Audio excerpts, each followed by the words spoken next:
very well. Obviously going off the back of a brilliant win in Monza a couple of weeks ago, how are you feeling going into this weekend? Pretty relaxed. Obviously we've got a tough weekend ahead of us.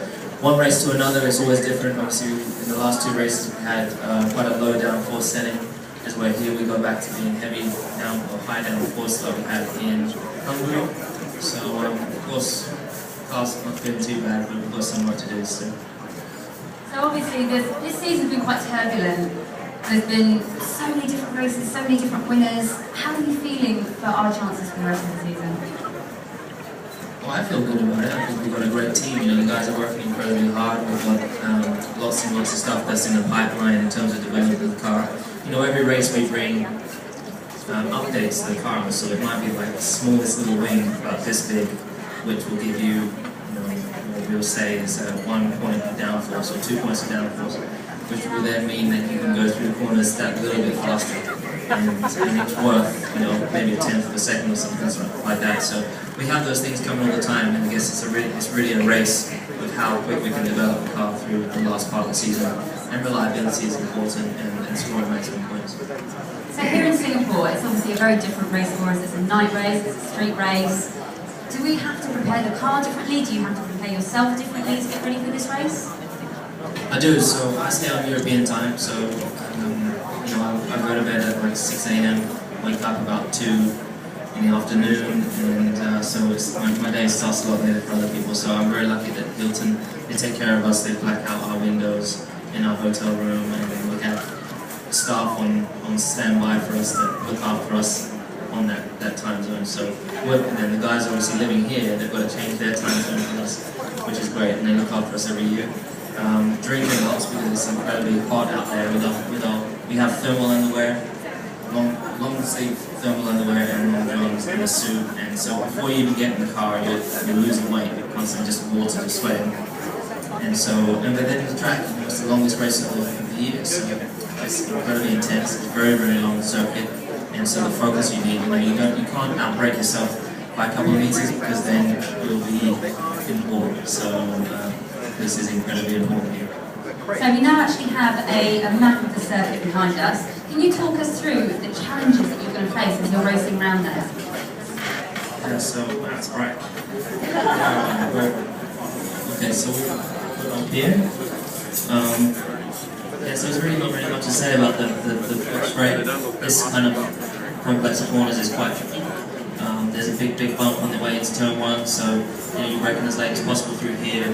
There's not much of a straight here, so it doesn't matter how much time you lose generally here, and you're riding the curves. Important the exit you get out this corner, second gear, flat out with the DRS on, and braking as late as you can and carrying lots of speed here.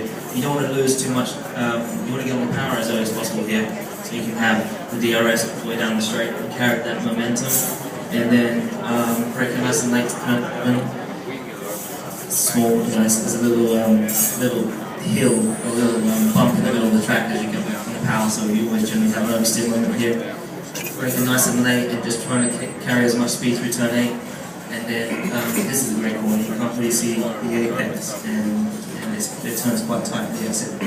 This is the toughest corner probably of the track, not because it's like a good corner, it's actually the worst corner probably in Formula 1. But because it's so tight, and so you brake here and then you've got this big curve, so if you mess up, if you lock up and go a little bit too deep, you hit those curves and you go flying, so it's not that easy.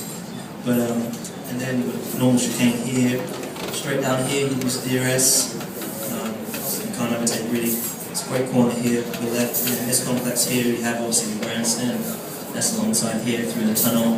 These kind of chicanes is the last sector. I think the sector starts here, the start sector, and currently I'm losing 4/10, so I've got 4/10 in my pocket that I need to gain. But it's really about riding the curves, it's about nice late braking, keeping up the minimum speed through all these corners. But here in GP2, there was a guy that crashed. I don't know if you saw it on TV, but the guy crashed into the wall at the end. It's because it's difficult to know where to brake here. As you're going into the tunnel, you brake too late, there's just the wall. You could go straight, but you never know if you're carrying too much speed until it's too late. So that's the tricky part of this circuit.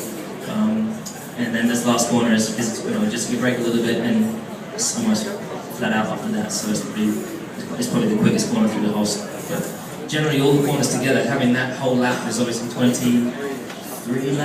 corners, 24 corners. It's intense to have that perfect for a qualifying lap. So what we're practicing is getting that, building up to having that perfect lap.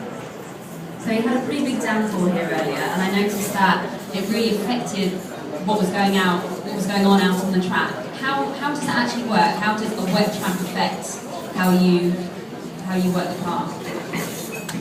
Well, when it's wet, it's like driving on ice grass, so it's switching the tyres on, to get the brakes working. There's a when you put the car in the wind tunnel with slick tyres, the air moves a different way around the car. When you put the wet tyres on with all the grooves,